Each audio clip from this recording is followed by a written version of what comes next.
Welcome to of the record.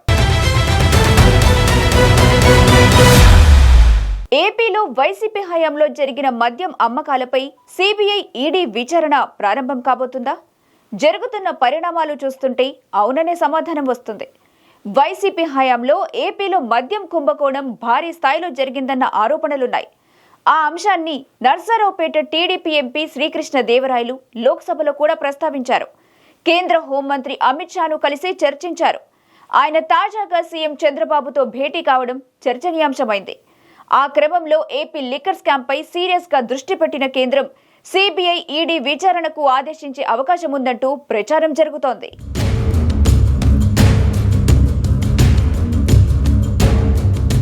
Andhra Pradesh liquor scam YCP మెడకు గట్టిగానే చుట్టుకున్నట్టు కనిపిస్తుంది. కూటమి ప్రభుత్వం వైసీపీ హయాంలో జరిగిన లిక్కర్ స్కామ్ లో వేల కోట్ల రూపాయల అవినీతి జరిగిందని ఆరోపిస్తుంది.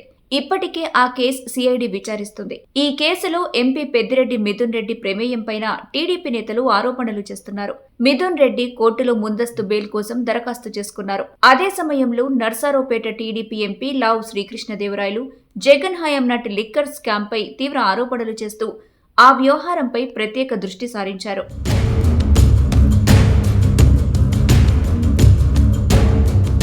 ఏపీతో పోలిస్తే ఢిల్లీ లిక్కర్ స్కామ్ నీటి బొట్టంతే అని లావు శ్రీకృష్ణదేవరాయలు తీవ్ర ఆరోపణలు చేశారు. లోక్సభలో ఫైనాన్స్ బిల్లుపై జరిగిన చర్చల్లో మాట్లాడిన ఆయన 5 ఏళ్లలో రాష్ట్రంలో 99,000 కోట్ల మద్యం వ్యాపారం జరిగితే అందులో 18,000 కోట్లు దుర్వినియోగమయ్యాయని పేర్కొన్నారు. ఇవి కాకుండా మరో 4,000 కోట్లను బినామీల పేరు మీద దుబాయ్, ఆఫ్రికాలకు తరలించినట్టు ఆరోపించారు. ఇందులో హైదరాబాద్ కు చెందిన ఒక మౌలిక వసతుల కంపెనీ పేరుతో ఎన్ సునీల్ రెడ్డి అనే వ్యక్తి 2,000 కోట్లు దుబాయ్కి తరలించారని ధ్వజమెత్తారు.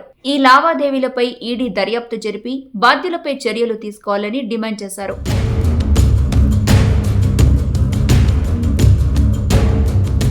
2019-24 మధ్యకాలంలో ఏపీలో ప్రభుత్వ మద్యం దుకాణాల ద్వారా అమ్మిన మొత్తం 99,000 కోట్లతో కేవలం 690 కోట్లు మాత్రమే నగదు రహిత లావాదేవీలు జరిగాయని శ్రీకృష్ణదేవరాయలు వెల్లడించారు. దేశంలో డిజిటల్ లావాదేవీలు ఆ 5 ఏళ్లలో 1,00,000 కోట్ల నుంచి 200 లక్షల కోట్లకు పెరిగితే ఆంధ్రప్రదేశ్ మద్యం అమ్మకాల్లో మాత్రం ఇది రివర్స్ లో జరిగిందని, ఇందులో దాదాపు 18,000 కోట్ల దుర్వినియోగం జరిగిందని ఆరోపించారు.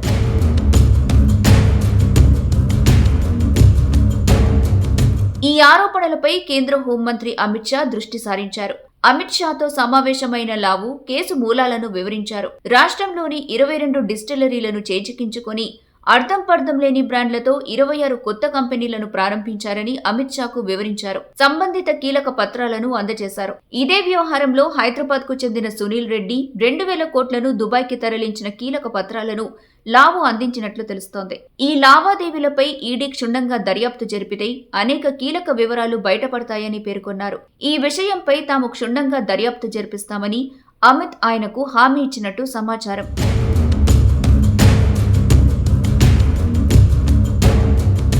ఢిల్లీ నుంచి వచ్చాక తాజాగా అమరావతిలో సీఎం చంద్రబాబుని కలిసిన శ్రీకృష్ణదేవరాయలు ఢిల్లీ పరిణామాలు వివరించారు. ఏపీ మద్యం కుంభకోణం వ్యవహారం ఢిల్లీలో ఇప్పటికే హాట్ టాపిక్ గా మారింది.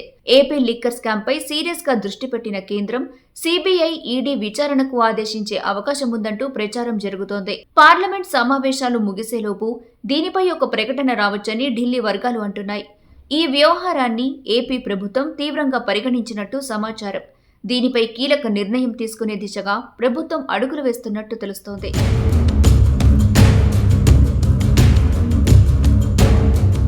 ఏపీ మద్యం కుంభకోణం పర్యవసానాల వల్లే వైసీపీకి చెందిన ఒక ఎంపీ రాజీనామా చేసి రాజకీయాల నుంచి నిష్క్రమించారని లావు శ్రీకృష్ణదేవరాయలు పేర్కొనడం పొలిటికల్ సర్కిల్స్ లో హాట్ టాపిక్ గా మారింది. లావు పేర్కొన్న ఆ ఎంపీ విజయసాయిరెడ్డి అని ప్రత్యేకంగా చెప్పనవసరం లేదు. అయితే మాజీ మంత్రి పేర్ని నాని మాత్రం లిక్కర్ వ్యవహారంలో అసలు స్కామే జరగలేదంటున్నారు. వైసీపీ ప్రభుత్వ హయాంలో బేవరేజ్ కార్పొరేషన్ చైర్మన్ గా పనిచేసిన వాసుదేవరెడ్డిని బెదిరిస్తూ జగన్ ని కేసుల్లో ఇరికించాలని చూస్తున్నారని ఆరోపిస్తున్నారు. ఢిల్లీ లిక్కర్ స్కామ్ లో అప్పటి ఢిల్లీ సీఎం, డిప్యూటీ సీఎం వంటి వారికే ఊచలు లెక్కపెట్టక తప్పలేదు. మరి ఏపీలో జే బ్రాండ్ల పేరుతో జరిగిన మద్యం కుంభకోణంపై ఈడీ, సిబిఐలు రంగంలోకి దిగి విచారణ జరిపితే ఎన్ని పెద్ద తలకాయలు కేసులో ఇరుక్కుంటాయో చూడాలి.